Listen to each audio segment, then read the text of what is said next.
Good morning, students. Let's start our chapter number 3, synthetic fibers and plastics.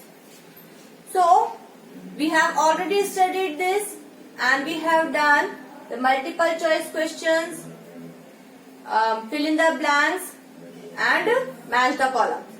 Now, let's start our next exercise, that is short answers type questions. So, the first question is, what are man-made fibers? Give examples. So, what are man-made fibers? The fibers that are made by man in industries with the help of chemicals. They are called man-made fibers or artificial fibers or synthetic fibers, as we have studied. The examples: rayon, nylon, polyester and acrylic. Now the next question is, why do we need to blend fibers? And name one blended fiber. Fibers को blend क्यों करते हैं? So as we know, when we blend the fibers, we take one synthetic and one natural fiber. So to get the properties of both synthetic and natural fibers, we blend the fibers. For example, polycot. In this, the polyester is the synthetic fiber and the cotton is a natural fiber.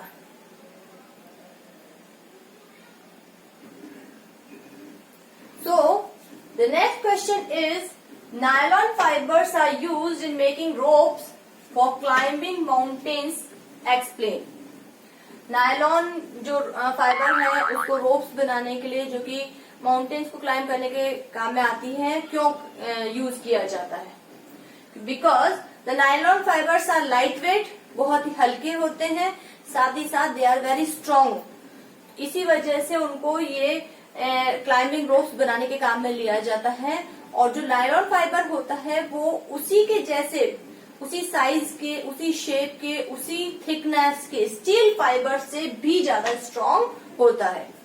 The next question is, what is the speciality of the fibre used for making umbrella? Umbrella, in making umbrellas, the acrylic fiber is used.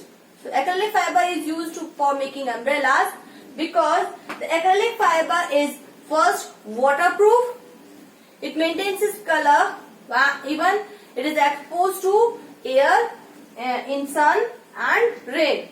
इसको चाहे हम कितना भी बाहर रख लें, चाहे सन में रख लें, रेन में रख लें, इनके कलर खराब नहीं होते। साथ ही साथ ये वाटरप्रूफ होते हैं, इसलिए इनको अम्ब्रेलास बनाने के काम में लिया जाता है।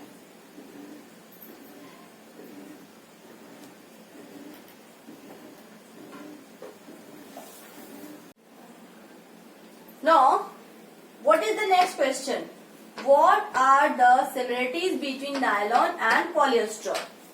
First of all, the nylon and polyester, both of them are synthetic fibers. दोनों synthetic fibers हैं, that's why their properties are also similar. First property is they both are strong. Second property, they do not wrinkle. न तो nylon में सल पड़ते हैं, न ही polyester में. They retain their crease. एक बार उनपे क्रीज बन जाती है तो वो एकदम से खराब नहीं होती है, उनमें क्रीज वैसी की वैसी बनी रहती है। They absorb very little water and dry quickly. क्योंकि वो पानी को बहुत ज्यादा नहीं सोखते हैं, इसलिए वो जल्दी सूख जाते हैं। So these are the similarities in both nylon and polyester. Next question is, why are plastic containers used to store food items? जो प्लास्टिक के कंटेनर्स होते हैं वो किसी भी टाइप के केमिकल से रिएक्ट नहीं करते हैं। तो जो भी हमने फूड आइटम रखा है उसमें अगर उसमें किसी टाइप का एसिड प्रेजेंट है या कोई और केमिकल प्रेजेंट है तो उससे रिएक्ट नहीं करेंगे और हमारा फूड आइटम खराब नहीं होगा। So the answer is very easy, that the plastic containers are used to store food items as they do not react with the material. जो भी मटेरियल हमने उसमें रखा है उससे रिएक्ट नहीं करते हैं, इसलिए हम इजीली उनमें कोई भी फूड आइटम या केमिकल्स को स्टोर कर सकते हैं। Now come to the next question.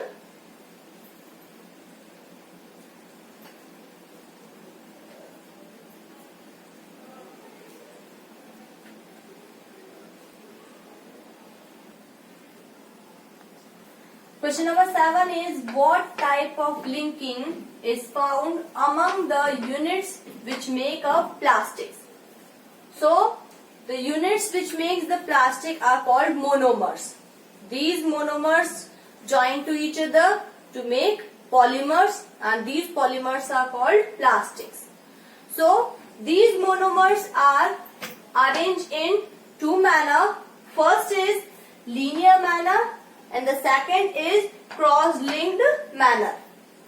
So you can see that if the units are continuously joined in a chain, that is called linear arrangement of units. If the units are arranged in chains and these different chains are linked by they are cross-linked. Two chains are cross-linked. So this arrangement of units is called cross-linked arrangement of units. So these are the two types of arrangement of units which makes the plastic.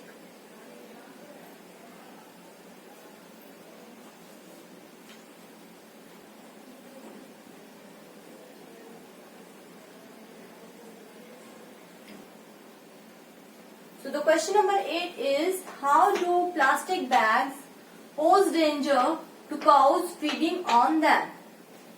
किस तरीके से जो plastic bags हैं वो cause या other kettles के लिए जो कि इनको खा जाते हैं उनके लिए एक तरीके से डेंजर पैदा करता है. सो the answer is that when these cattles is like cows and other animals which are feeding on the garbage that we are throwing on the roads, packing them in the plastic bags. When these cattle eat them along with the plastic bags, these plastic bags choke their respiratory tract and sometimes they make a lining in their stomach or they collect in their stomach or gut, and due to which gradually they lead to death.